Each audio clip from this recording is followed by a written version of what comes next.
Item Number: SCP-1. Object Class: Safe, formerly Keter. Special Containment Procedures. Following the recent investigations of Dr. Robert Montauk, no action is currently needed to contain SCP-1. It is functionally self-containing, and any Foundation interference may harm or alter its containment irreversibly. No Foundation personnel are to engage with any new matters related to SCP-1, with the exception of related anomalies already in Foundation containment. Description: SCP-1 is an entity ordinarily referred to as the Scarlet King. SCP-1 is currently located in several alternate dimensions simultaneously, and is unable to enter the Prime Dimension. However, it is believed to have been repeatedly attempting entry for a period of under 300 years, previously several thousand. SCP-1's physical, mental, and conceptual properties are unknown to the Foundation. Nevertheless, it continues to assert a strong influence on a number of individuals and events within the Prime Dimension. It is believed that SCP-1's existence represents an ongoing but dormant Tashkent class cross-pollination scenario. Should SCP-1 enter the Prime Timeline, an irreparable alteration to normalcy will occur. Containment of SCP-1 is, however, unnecessary. Previously top priority. Any attempt to alter SCP-1's classification or object class will result in immediate dismissal from the O5 Council. References in art and oral tradition to SCP-1 appear across a wide variety of human and non-human cultures across the universe, including in communities which have never previously had any contact with one another. Common descriptions within these traditions are of a red creature of immense size, ordinarily wearing a golden crown or other headdress signifying royalty. Although the names ascribed to SCP-1 vary, the majority contain two elements: a word signifying some form of royalty combined with a word signifying the color red. Cultures which do not have a concept of the color red but follow this naming pattern will universally use a color analogous to the English concept of the color red. Most personnel, except those working on anomalies related to SCP-1, possess no knowledge of the entity. As part of SCP-2317's containment procedures, Level 4 personnel are to be informed that SCP-2317 is, in fact, SCP-1. The truth of this is unknown, although it is a hypothesis which has received strong support among several members of the Council.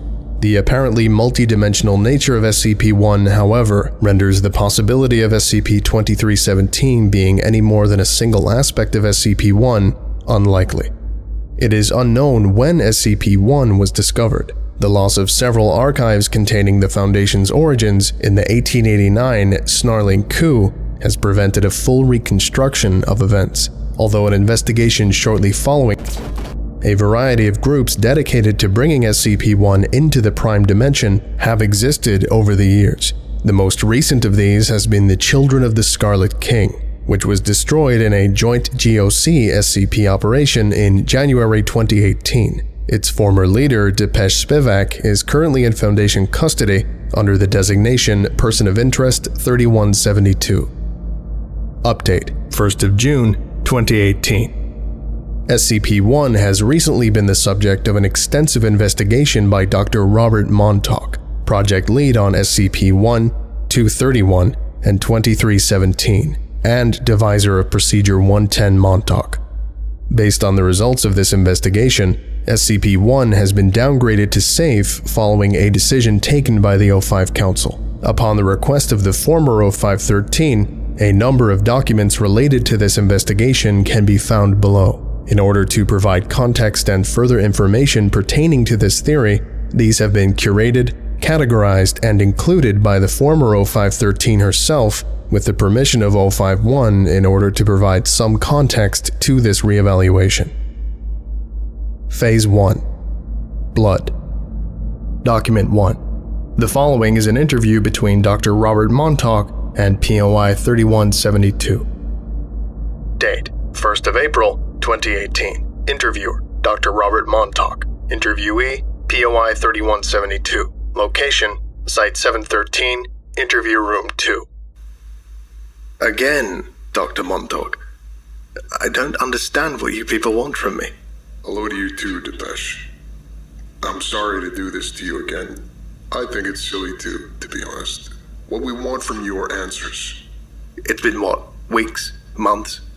You've dragged me down here into one of your interview rooms and asked me these endless questions. Well, you or one of your lackeys. I'm sorry if you've been made to feel uncomfortable. It was my intention, but it's hard to keep tabs on everything anymore. Have the guards been treating you badly in any way? No, not really. I can't really complain. It's just their eyes. They look so dead, so cold.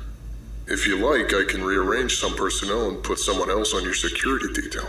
We're a bit short-staffed around here at the moment, and a lot of our best folks are away. And then there's the paperwork and the endless oversight. There's been some trouble with... well, you don't need to know about that. You weren't what I expected, you know. You thought the Foundation would be different?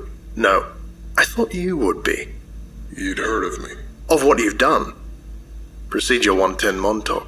Well, the people in my circles have done some dark things in their time. But that... I merely did what was necessary, Mr. Spivak. As a Foundation researcher, and as someone who doesn't want to see his loved ones die. Yes, that's very like the Foundation, isn't it? Everything done is justified by what is necessary. You see the world, the people moving through it, living lives touched only by totalizing universal laws of society and physics, and everything has to be channeled through those laws, and that which lies outside is to be contained. It's all so very simple. You wouldn't say that if you worked here. Some of us called you evil. I don't think that's quite it. That's kind of you to say. And to tell you the truth, I don't think you're quite what I expected either. Especially given your reputation. I've been told I am a hard person to get along with. Too cryptic, they say.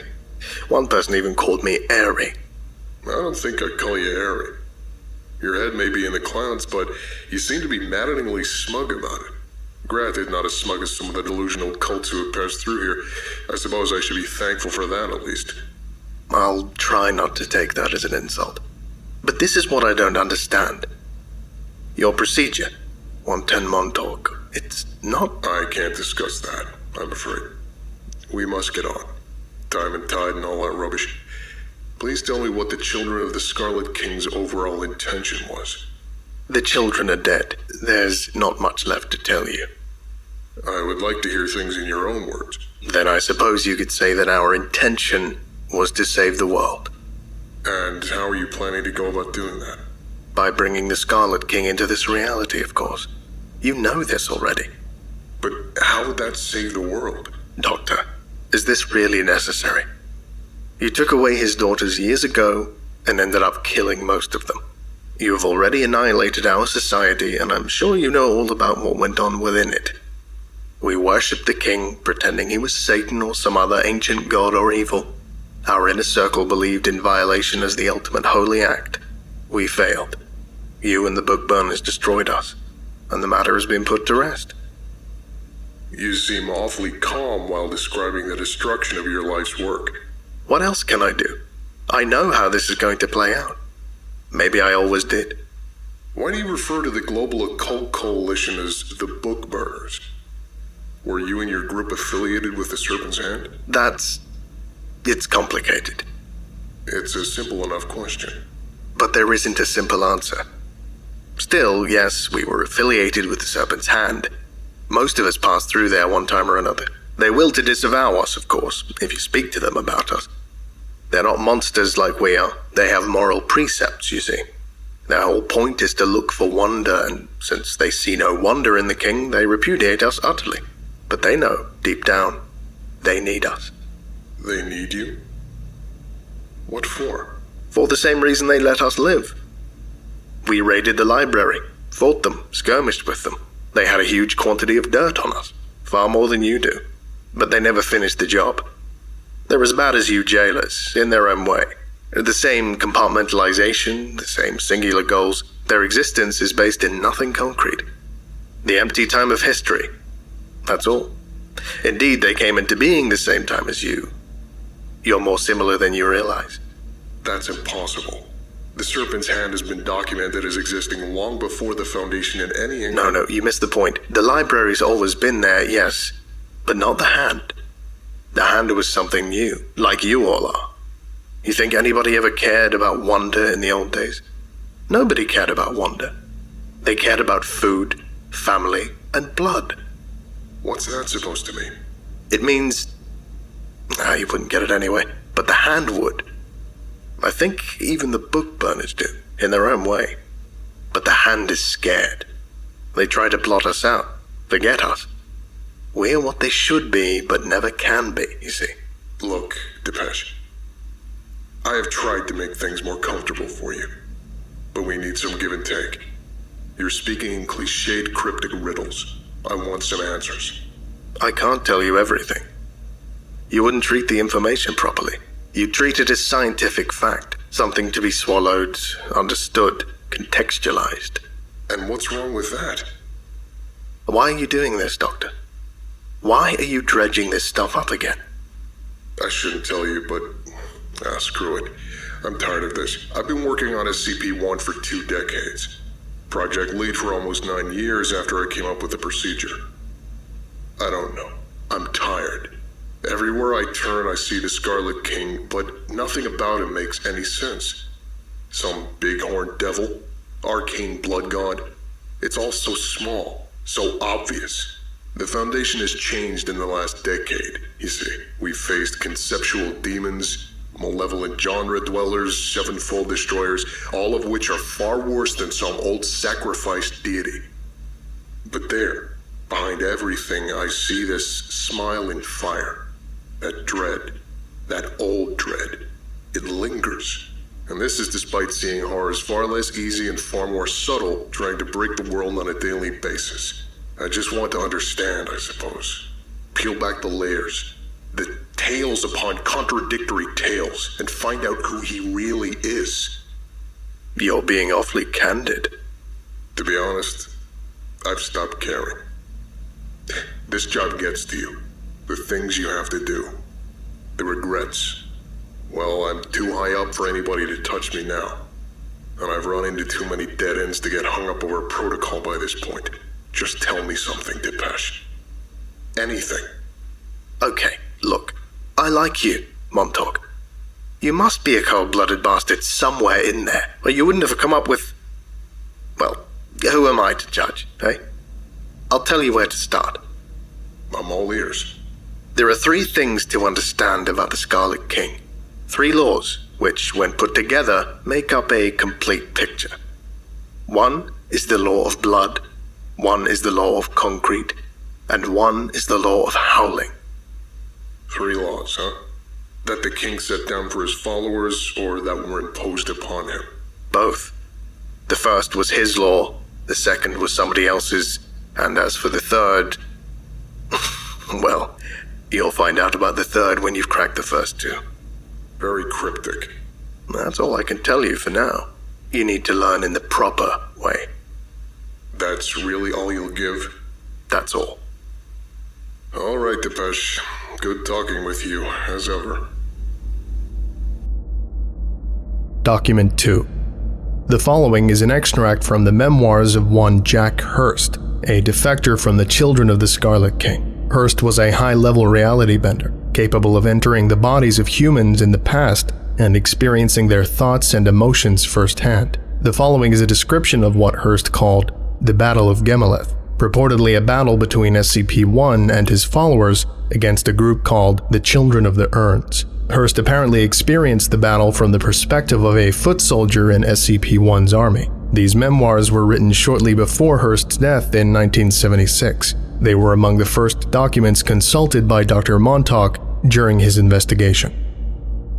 The fortress was monumental, made of volcanic rock and jagged iron, and built into a vast mountain. Every measurement, every angle was calculated to promote the king's ideology. The steel slats and bars may have seemed to be jutting out in random half-sawn directions, but if you could see the whole, then you'd see the symmetry. It was a perfect expression of cosmic order, expressed in endless sevens. It's a tough trip to remember, but bits and pieces come back. We were slaves, I think. We had been taken from a far-off land. The nobility looked down upon us with cruel eyes, but the king didn't care. He rewarded us. and so we were the instruments of his rule.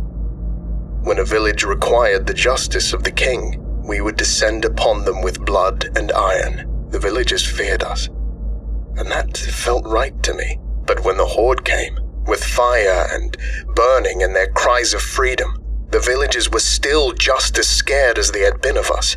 That was not the fear of their master, I think, but the fear of anarchy. They did not know which way to turn. In the end, most betrayed us. Many had their daughters taken by our master. Old rites, blood rites, arcane rites. But we stood upon the battlements, loyal to the last, our hearts bursting with happiness at the rightness of it all. I'm still not sure exactly what was going on. It was all so chaotic and full of red smoke, but I could feel my host's bloodlust. We stood and watched and waited. The sound of rubble and explosions came from across the hill, and the last battle begun. Then something strange happened. My host suddenly felt afraid, and he and I were somewhere else. The sky was not red, but black. I was not a slave, but part of a conscripted rabble. The peasants looked up at us. They were all starving. They held out their hands, begging, pleading, praying. The wind was their master, and it screamed at them. The horde was coming, but they, too, were starving. Then the scene flickered black, and I was in my host again, under a scarlet sky. The king's voice raged. The rabble of his armies was fleeing to the gates, but they would not open.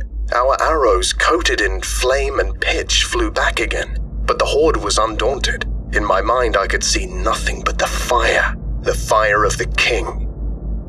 I drew my sword. We all drew our swords. We all charged into the fray. And then, as it were, the scene changed again. There were no battlements, only the dark sky and the wind and a more ragged and lonely sky.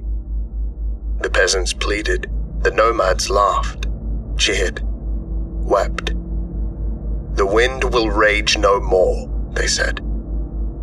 The two scenes shifted in and out. A red fort bled into a black field. I have ruminated on it a long time, but I think they were the same battle, seen through two different eyes, or at least the memories of two different battles. The whole thing felt strange. It was not like most of my trips. It was a half-remembered cacophony. Two ideas ripping at each other. There was a timeline showing what really happened in that blackened wasteland, and there was one that had been made to be true, imposed throughout time on the truth. The last thing I remember was being sliced by a nomad's sword, of a frail urn being held high, of 7 brides being ripped from a castle, or they were ripped from a field, taken as the spoils of war by some obscure tribe in some lost steppe. I remember the king screaming, writhing, thrashing as he was sealed. And then I died and woke up, back at the ritual. For a second I wondered if the others had just made up the king and sent some image of him back to the past. But I don't think that was true. They lacked the power. And besides, it was never a total lie. There was something in that wicked wind that reminded me of some of the older rituals. It was then that I decided to leave the children. I went that night without a word. They didn't stop me. Probably figured it wasn't worth the effort. They were so certain in the success of their mission, but I wanted no part in that anymore. The things I saw were based upon the law of blood, and I can only pray that they never come to pass. Document 3. The following is a log of all known attempts by anomalous groups to force SCP-1's entry into the Prime Dimension since the containment of SCP-231.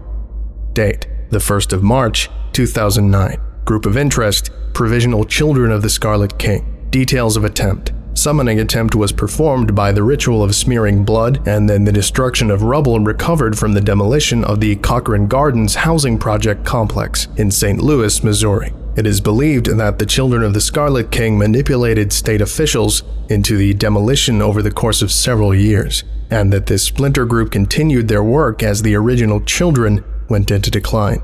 Result: attempt prevented by a Foundation raid. Date: 12th of May, 2012. Group of interest: Red Guards. Details of attempt: appeared to be using the blood, bones, and spinal fluid of several animals, combined with ritual chanting to create a portal to SCP-1. A large number of SCP Foundation logos, carved out of bone, were placed around the ritual site in a defensive position. These logos were slightly incorrectly carved. Result: attempt not detected by any group of interest, and came extremely close to success. However, it appears a critical mistake in the words of ritual instead resulted in a large explosive blast and destroyed all the assembled members of the guards. It remains unknown why the guards apparently wished to invoke Foundation protection for their ceremony.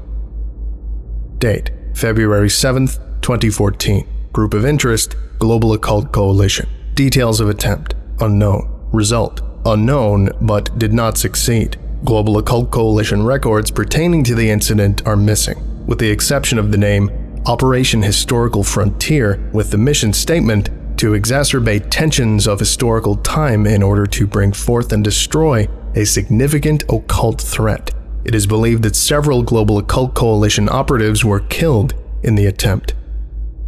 Date: 1st of January, 2017. Group of interest: Army of the New Dawn. Details of attempt: attempt involved the ritual burning of several calendars adhering to the Gregorian calendar, while members of the group raised up blood-soaked calendars adhering to the Julian, Hijri, and Persian solar systems to an effigy of SCP-1. Result: attempt prevented by members of the Serpent's Hand. All materials were recovered and taken to the Wanderer's library.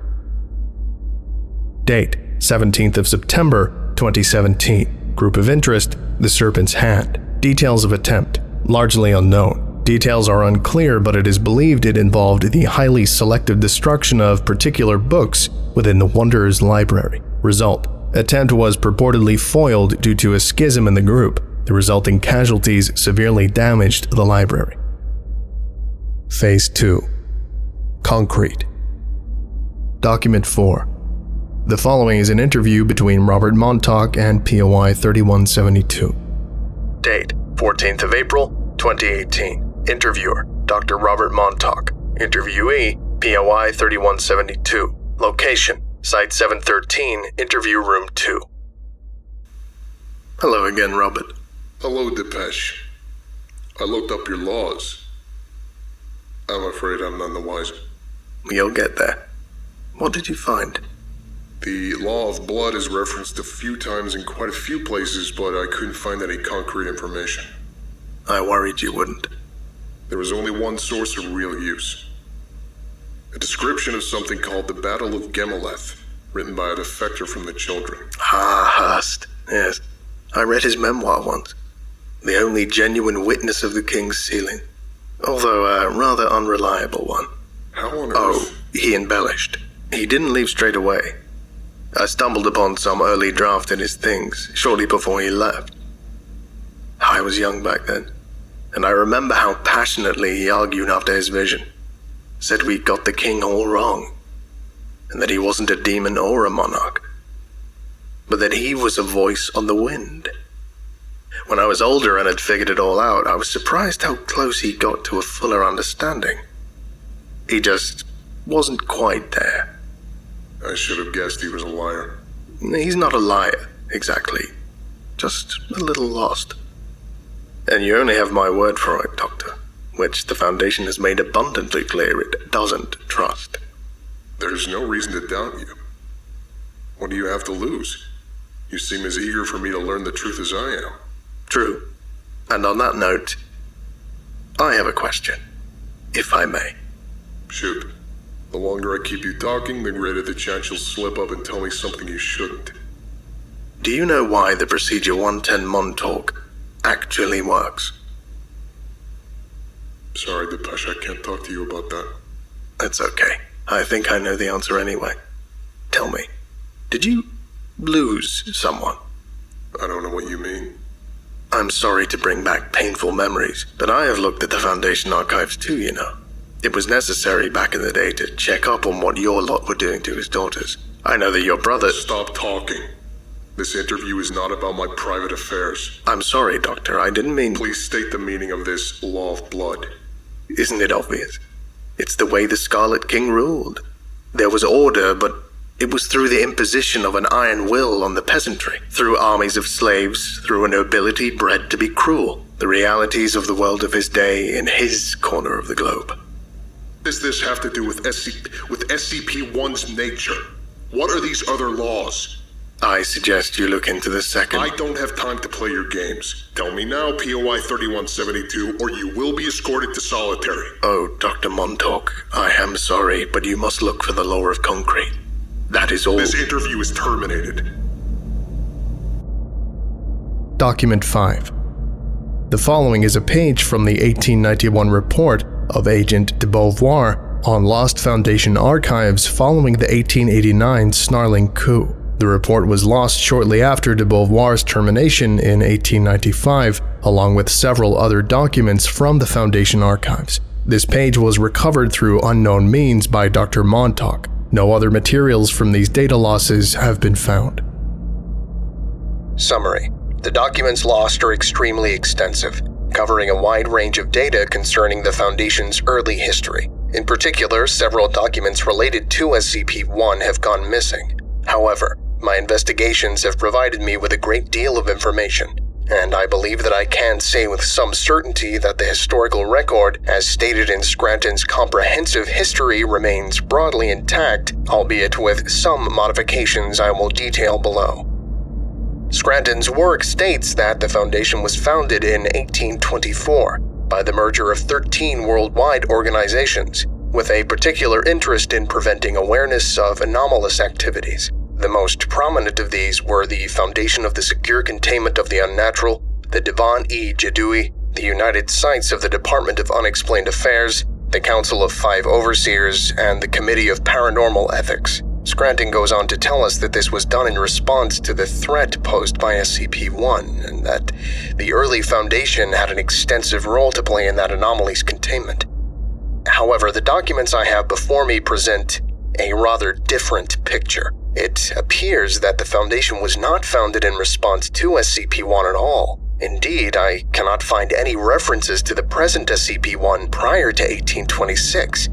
It appears to have been a highly publicized attack by SCP-173 in New York, which was the initial impetus for the Foundation's formation.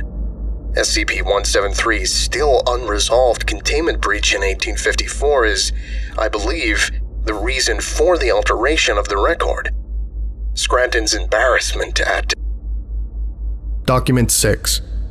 The following is a table compiled by Dr. Montauk. It shows a series of votes passed by the O5 Council correlated with incidents potentially or certainly involving SCP-1. Date of vote, 9th of July, 1844. Description of vote. Vote to officially standardize documentation across the SCP Foundation. Passed 13-0. Related SCP-1 incident. A series of hymns devoted to SCP-1 heard outside Site 1. Date of vote, 1st of February, 1857. Description of vote. Vote to standardize containment procedures for SCP-1. Passed 12-1. Related SCP-1 incident. All members of the O5 Council reported dreaming of an unidentified man of South Asian origin weeping. Date of vote, the 9th of November, 1895. Description of vote. Vote on the termination of Agent de Beauvoir. Passed 6-5. 2 abstentions. Related SCP-1 incident. A large quantity of blood-stained sheets of paper with the words SCP-1 written in blood over each sheet spontaneously manifested in the bedrooms of all members of the O5 Council. The blood was later identified to belong to Agent de Beauvoir and an unknown species of poultry. Date of vote, 10th of October, 1902. Description of vote. Vote on the implementation of the site system. Passed 10-2, 1 abstention. Related SCP-1 incident. A location in North America saw sudden and unexplained wildfires. Residents reported seeing dragons made of fire and a horned crown appear in the night sky above the area. The wildfires were found in 2007 to have begun at the location of the future Site 19. Date of vote, 23rd of January 1922. Description of vote. Vote on the Containment Procedures for SCP-2317. Passed 4-3. 6 abstentions. Related SCP-1 Incident. Several cracks appeared in the earth near Containment Area 179. Red smoke was seen pouring out of each crack for 7 minutes, before the cracks abruptly closed.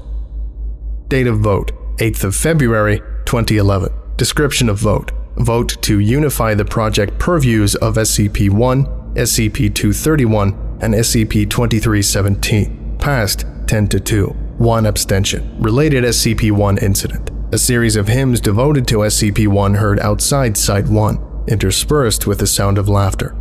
Date of vote, 31st of March, 2018. Description of vote. Vote on the object class reclassification of SCP-2317. Passed 9-4. Related SCP-1 Incident. Several interdimensional rifts open outside Containment Area 179. These rifts alternated between opening on Universe Kappa Arakesh and opening onto an unknown dimension. This unknown dimension is characterized by the presence of a large quantity of red smoke and an unknown number of human voices screaming from within. Document 7. The following is an extract from the 1972 political work Manifesto for Old Order by Children of the Scarlet King member Adrienne Cartwright. Cartwright's work is only found in unpublished copies among anomalous circles and groups related to SCP-1. Fragments such as this were recovered by Dr. Montauk during the course of this investigation.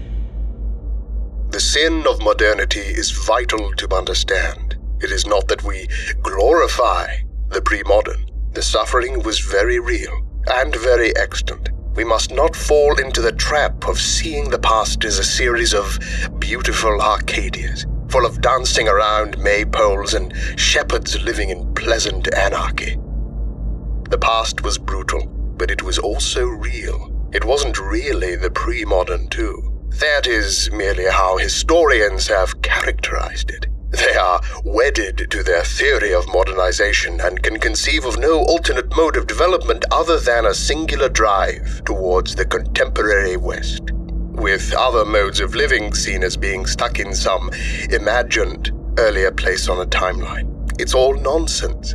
The people of the past were capable of seeing the world as it really is. Those of us who have joined the King's forces can all see this truth, that there is something very, very wrong with the world in which we live. Our buildings are made of calcifying, peeling concrete as we shamble each day to jobs and lives created solely for the purpose of maintaining their own system. But there is no other way to live. Socialism, anarchism, syndicalism, these are little more than constructed pipe dreams. The frail thoughts of lesser men trying to impose their antiquated prejudices on the world around them. No, there is only one alternative way to live. To cast down the law of concrete is to raise up the law of blood. We must learn what it is to die, to be enslaved, truly, brutally enslaved, with no compassion or compunction from our masters.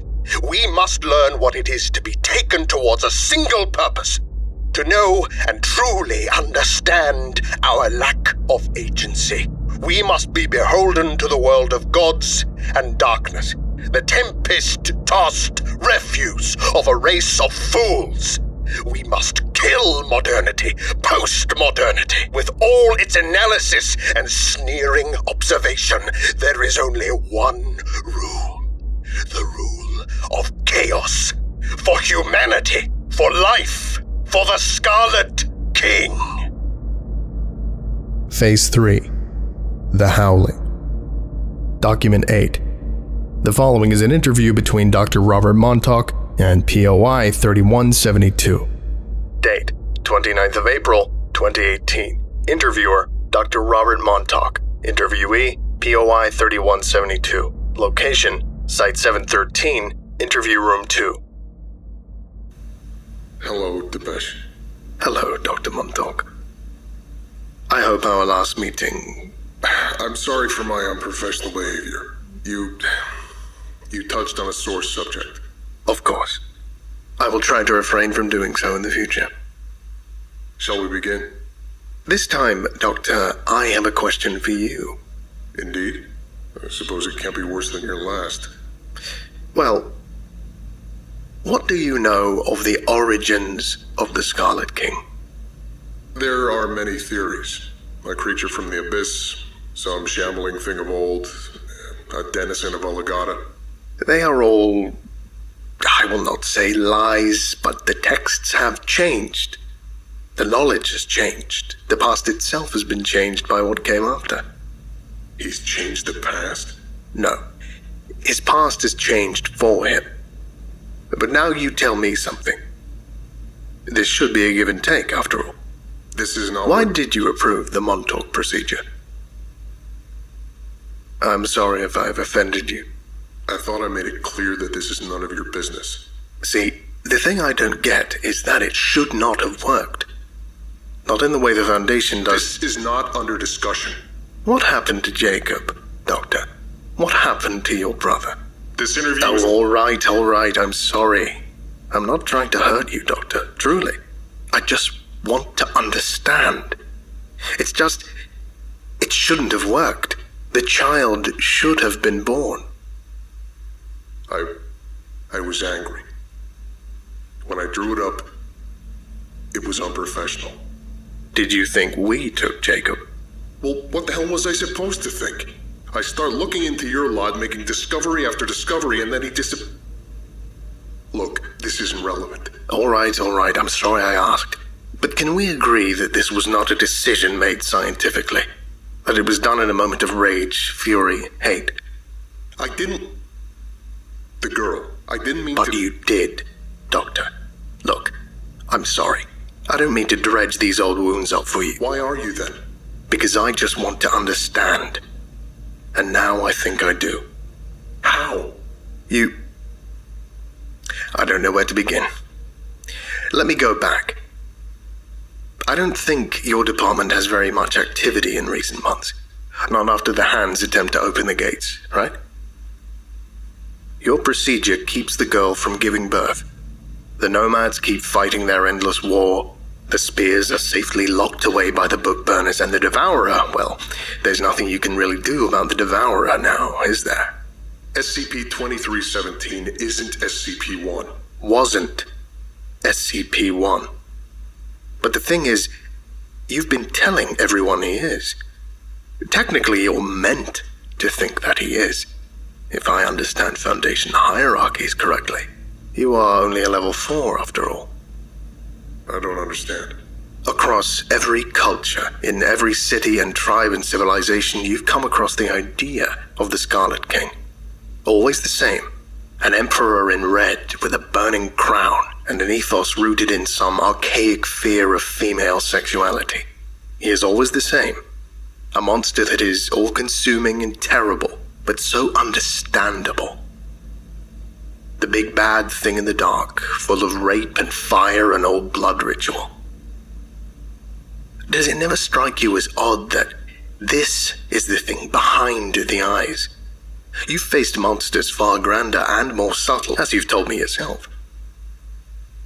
But always there's that lingering fear and knowledge of this hidden but oh so simple thing standing behind it all. You know it strikes me as odd. I told you as much myself. But I also stopped trying to make sense of our world a long time ago.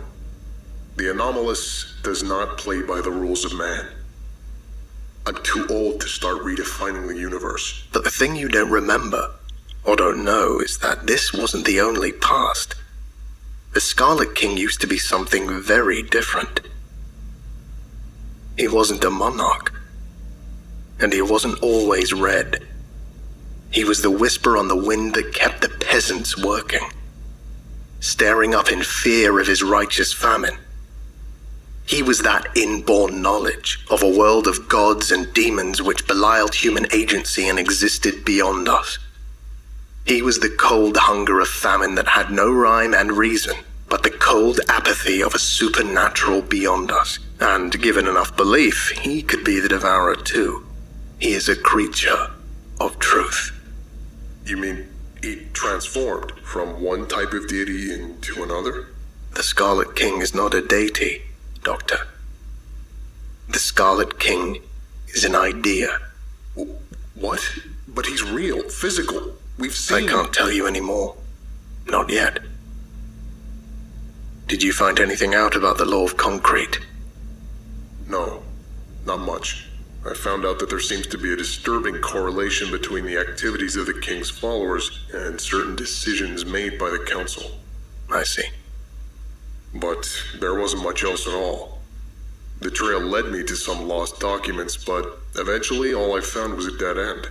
A document about the Foundation's origins and some insane old child ranting on about modernity. Cartwright, I presume. That makes sense.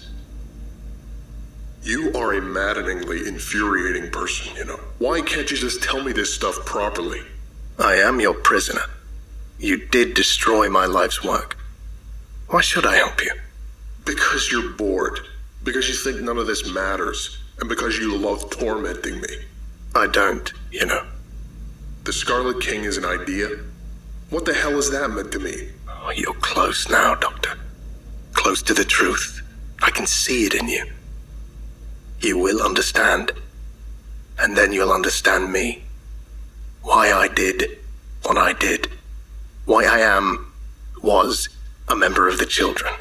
I know you're curious. You do seem oddly well adjusted to be a Satan worshipper. Be careful, Doctor. The law of the Howling may break you. Cryptic as ever, Spivak. Alright. Until next time. Goodbye, Doctor. Document 9. The following is a translated excerpt from the 1953 Bengali work, Lala Raja. The work had been lost for some time and rediscovered by Dr. Montauk in the course of this investigation. And so the British rule continued. Something began to come with them, piece by piece. A shadow at first, a red thing, but it was not whole. It was not even in pieces. It was something that crept up slowly, piece by piece. It met the shadows of our country, the mice bleeding in the rice fields, and it began to take form. It didn't have a mind, not at first. It wasn't enough of a real thing to have one. It was a set of images. It was a blood-red slab of skin taken from the heart of some Christian demon, which was set upon an ancient magician of Hindu rites. But then it was categorized, written down, described with precise scientific terminology. It didn't like that. Things of magic, technology, empire that were never meant to mix, all came together and began to bend the nature of the world. As Europe came to us, more and more as we learned to be civilized, our religion began to change too. Anantashesha was not an ancient and capricious god in the form of an immense snake. It was a moray eel of scientifically unusual size, noted for producing amnesiacs and causing a cognitohazardous effect. We learned that we were Hindu, that we always had been Hindu, and that all our various and mixed beliefs were all variations on a singular ideal, because the British weren't comfortable enough with another way of living which could not be classified, explained, killed, like a butterfly pinned to a board. But beneath lay this fury, a cry for authenticity, for reality, even as we expressed ourselves more and more in their language and their categories, even in our struggle against them. It lay in our literature, in Tagore and others. It lay in our Adda, in our menial jobs as clerks. The endless struggling tension between the old and new, between modernity and pre-modernity, and in those fault lines, in that cry of rage and fury, in our hatred of the old and the hatred of the new, there rose a hybrid obeying nothing but the law of the howling. There rose the Lala Raja. Because what is he but the cry of a forgotten age? He is the British peasant staring up at the red sky, the Bengali widow's weeping and shaven head, the Aztec priest ripping out another's heart. He is all those things transformed, as modernity does to everything, into modernity's own destruction. He is the resistance, the fury, the hatred of all that was for all that presently is. What we were was full of good and evil and all else mixed together. The happiness, the beauty of the world, the struggles and heartache and reality of it all. But now we have lost almost all of it to the machine, except our rage. And that's all that's left. And thus comes the king. The howl of the destroyed and forgotten and oppressed. His only purpose is to destroy, rape, maim, enslave, and smile. Smile that smile of a king whose enemies weep before him. He cannot exist where there is no modernity, because his entire purpose is given to him by modernity. He is a god of blood. A god of spine and bone and sinew to remind the denizens of this world that it is not good. It is cruel and hateful, and that is good. That is right. Modernity is a sin, and he is the correction, so that we can once again live as we must. Cold and hungry and starving and very, very afraid. Document 10. The following note was found in Dr. Montauk's personal quarters. It is believed to have been written shortly after Dr. Montauk's discovery of Lala Raja. SCP-1 is a conceptual entity created at the boundaries of the modern and the pre-modern. The Scarlet King is a thing of blood and bone and sinew. His rule is just. The justice of the dark. SCP-1 is a creature, emperor. A physical being made manifest in a conceptual. He comes with fear and a sword dripping with wrath and fire. SCP-1 originated in ancient Turkmenistan. It is believed that it was originally a Scythian deity who rode with thunder in their hooves and the bow on their backs, laughing as they slaughtered. SCP-1 is a scientific phenomenon. It will be classified. It will be contained. Described. It will be understood as an anomalous entity, as with every other, but he exists in the cracks, the fault lines. He feeds on description. He feeds on science. On the objective principles and qualities. 7 chains, 7 brides, 7 seals for the Scarlet. I am Robert Montauk, Level 4 researcher, project lead on SCP-1. I am a researcher. I impose my solid mechanical will. I am in control. I possess agency. I possess agency. I am a quivering thing, looking up at a dark and clouded sky, fearing the Almighty God. I am free. I am chained. I am a doctor. I am a child. Document 11. On the 22nd of May 2018, a large crack appeared in the wall of POI 3172's containment chambers. The crack appeared to open on another dimension. A large quantity of red smoke could be seen pouring out of it, while an unknown number of human voices could be heard screaming from it. Foundation staff found themselves unable to enter POI 3172's containment chamber. POI 3172 informed them that he would only permit Dr. Montauk entry into his chamber and would communicate with nobody else. After some debate, Dr. Montauk was permitted entry into the containment chamber to interview POI 3172. The log follows. Date, 22nd of May 2018. Interviewer, Dr. Robert Montauk. Interviewee, POI 3172. Location, Site 713, Humanoid Containment Chamber 77. Dr. Montauk enters the chamber and approaches POI 3172. POI 3172 is standing in front of a jagged crack in the far wall. Red light and smoke can be seen emerging from this crack. Hello there, Depeche. Hello, Doctor. Always formal, even to the last, aren't you? Can I ask you what this is? A plea for attention, mostly. I wanted to see you again, and my requests were all denied. It's been weeks, Doctor. I had nothing to ask you. I thought so. You have deduced the truth, haven't you? Maybe, yes. Did that just... It grows and shrinks depending on the situation. different actions have different meanings, and thus different effects. It all depends on context.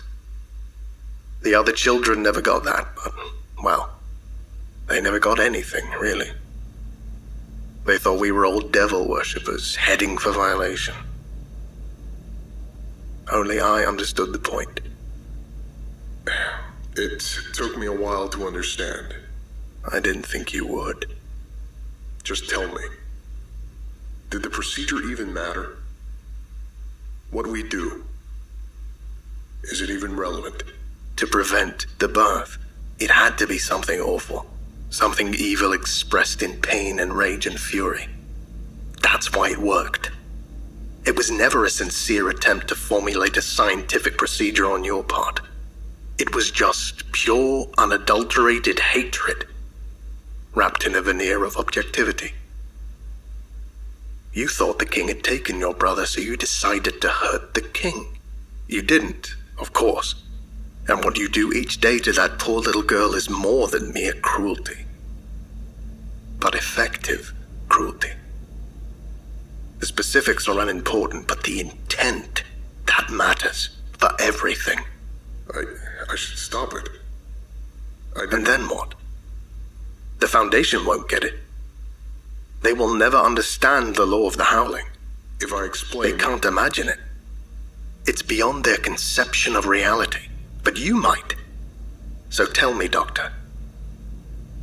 Do you know why the Scarlet King exists? Because modernity and No.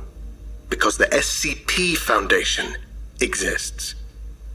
Modernity helped shape him, define the contours of his rage. But it was when modernity started interfering in his kingdom that he was crystallized. Modernity in the form of you. Your lot came first. You came into being to lock away, classify, pin down everything that didn't fit into your philosophy of Enlightenment rationality. Everything had to be understood, contextualized, transformed from fairy and godhood into simple, comprehensible chunks of logic and matter. It's abhorrent, and it could never go on forever. Something had to give. Something had to rise up in opposition. We were first. Truthfully, I know that Beauvoir had... Was this thing really our fault? That depends. Is it your fault if you don't know you're doing it? I don't know. Neither do I. The ceremonies, they all held that contrast. The king cannot exist without that tension. We needed those symbols of modernity, those stark gray images to make the rift in the first place. It was the perfect plan. But you failed. Yes. The Foundation was formed in the 1820s. It was formed to protect the world by the dark by a collection of brave men and women. To secure, contain, protect. That is our purpose. There is a virtue in normalcy which I don't think you can see. The world can be understood. Truth, reason, rationality. The Enlightenment. These are our bedrock. These are what have allowed us to see what is objective. Do you really believe that? I have to. You're a scientist. You should know that there's no such thing as an objectively true finding in any science. There's always room for doubt. Always space for error. But that's just humanity. We may have flawed minds, incapable of full interpretation, but what we observe is solid and real. Beneath it all, the laws, the bedrock... The bedrock is defined by the number 7. 7 chains, 7 brides, 7 seals, 777. My whole life has been defined by that number. It tortures me. Endless heptagonal shapes dancing behind my eyes. We're not allowed to live. We're not allowed to be people. That is the true luxury of modernity. Despite its coldness and its creaking wounds, to be able to be a full person. 7, 7, 7. 7 girls taken away by raiders in the cold as the wind demon howled and howled, so the Scarlet King had to have 7 brides. Modernity is not always cold. It's less brutal than slavery. But what is it for? Is that the only purpose? A mere absence of brutality? What's the point of having peace and kindness for its own sake? So you can smile for a few decades before falling dead into an empty grave? Self-affirmation for a finite self? I don't understand it. I never did. I grew up trying. I wanted to be like them, like you. But the system just stared down at me with contempt. Maybe it's not coldness, Doctor. Coldness seems to be objective. It can't be that. Because there is no objectivity. There is just screaming and the madness and the need for purpose. Did you really think that nothing is true? There's truth, but it's never final. There's no ultimate reality, Doctor. No totality, no concrete way in which the world is run. There's just what we make of it. The clay things we bind together and crudely make in the clay. All this introspection. Who's in there with him? Who knows? His 7 brides, his loyal nomads, ancient servants, more creations of the gap between realities. I don't know anymore. It all breaks down in the end. All I see anymore is the fire. I don't see the worlds, or gods, or kings. I don't see anything but the flames. What else is there? This stuff? Matter and the physical? All banal, all fake. I only see the smile of my king, forged out of burning and frail matter. And it's the sight that hurts. It hurts so much, behind the eyes. It is burning and being consumed, and it's never, ever finished. Then why not stop worshipping him? I was a frail thing. I was born in the cold and the dark. I tried my hand at writing when I was very young. I tried my hand at many things. Bartering, starving, surviving in the marketplaces of Calcutta. Like so many of us struggling to live while you Westerners grew fatter on our forgotten wealth. I grew mad. There was no meaning, no purpose. In a country born to be ripped apart. I tried gods, but they were silent.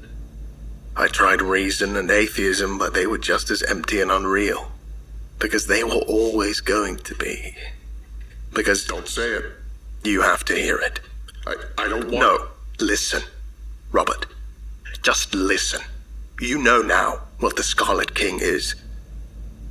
He is a creation of swirling anomalies, of so many different times all over the world. He is the memory of a world that is lost. The pre-modern world, made manifest in a form of hatred for modernity. The new, the humanism and smiling coldness that marks our day-to-day existence. Forged from a perfect balance of irreconcilable anomalies and our breaking minds.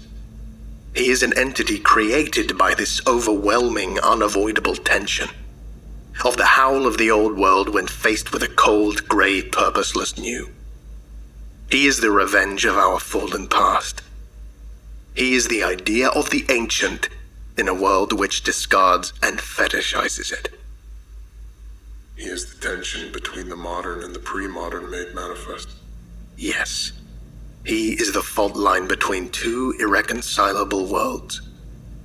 And he can only, in the end, destroy them all. And that is what is right. What do we do now? You shoot me. Let them take my corpse. Go back to your life. It won't last long now. The King's coming is inevitable. You might try to do something to stop it, but it won't work. The Foundation has too much at stake. Too much resting on the preservation of their ethos. They will coat the world in concrete grey, and the King will rise from the ashes, and the children won't even have to lift a finger. I don't believe you. Believe what you like. Come, Doctor. I think it's time. Just tell me one more thing. Was it you who took Jacob? No. We had no idea who he...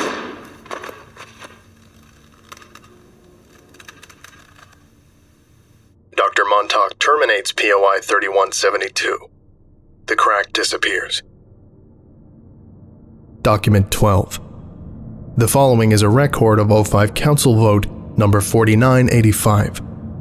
Council Vote 4985. Vote to approve suggestions made by Dr. Robert Montauk on Foundation operating procedures for improved containment of SCP-1, proposed by O513 on the 30th of May, 2018.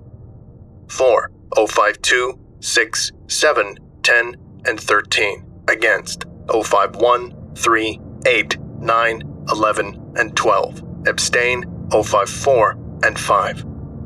Vote denied. Statement by O51.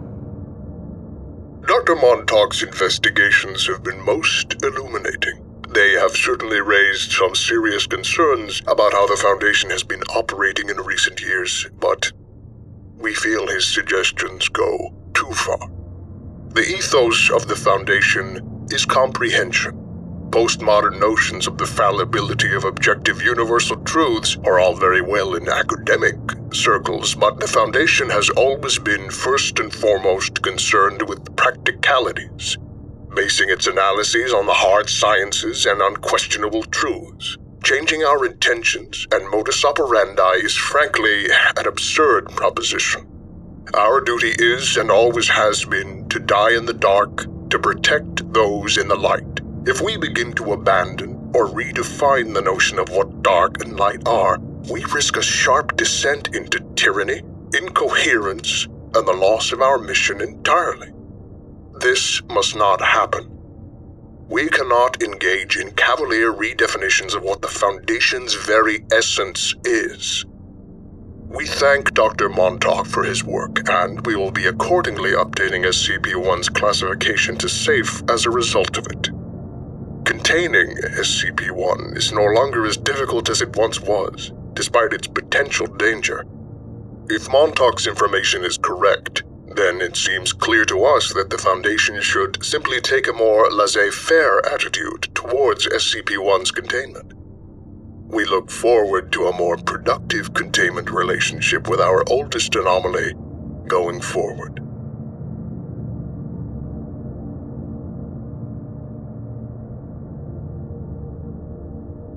Supplementary voice log found. Playing now. I watched, hidden as their bulldozers came. Prime land wasted on trees, they said. They ripped them up, sliced their roots, took them away to be made into tables, chairs, and other monotonies. Then, over weeks and months, they flattened it. They poured concrete into the rest. It was scraped and shaped, cut into neat little squares, arranged precisely and in an orderly fashion. Walls rose up, great walls of concrete. Windows, their measurements precisely regulated. A series of standardized bricks for other parts. Construction crews and workmen and all the rest working efficiently and precisely for a long time, filling in the details, the furnishings and precise abstract wallpapers and everything else that went into making a facility. Finally, it was finished. One single new tree had been planted in the center of the central courtyard, not through any sense of whimsy or delight, but to give those within a little sense of nature, of reality in the center of the gray, to keep them sane. Nothing more. A precisely mandated allowance for the improvement of human mental health, until they can find out a way to phase that out entirely. I watched, and I thought about all that we had done. I thought about the world they wanted. I thought about their spinelessness. I knew what good was, and what evil was, and I saw none of it in either of them. I thought about hollow men made of straw, plastered together with thick paste and sold in 1,000 identical ways in 1,000 identical shops. I thought about what we had lost, and I howled. At night, the day before the site's grand opening, I dug up the seeds of the tree and replaced them with a seed of my own devising. And over Site-231 will stand a thing of blood and bone and sinew, a tree that drips and leers and feeds, It will drip strange fire, and that fire will both burn and warm in equal measure, and they will look up at it and wish they had listened while they had the chance. I know this path is wrong, but at least it's a path. With thoughts and prayers. Robert Montauk, child of the Scarlet King.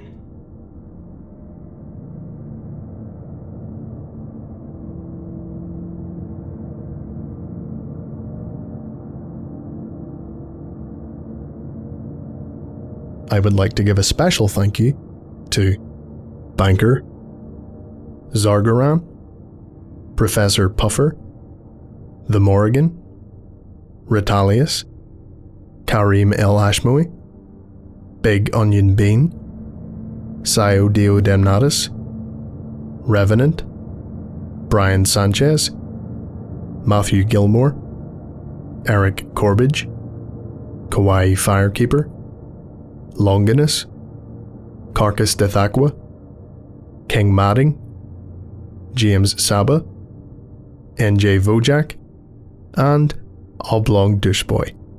If you would like a special thank you at the end of each of my videos, and some other cool stuff as well, visit patreon.com/TheVolgun. Thank you.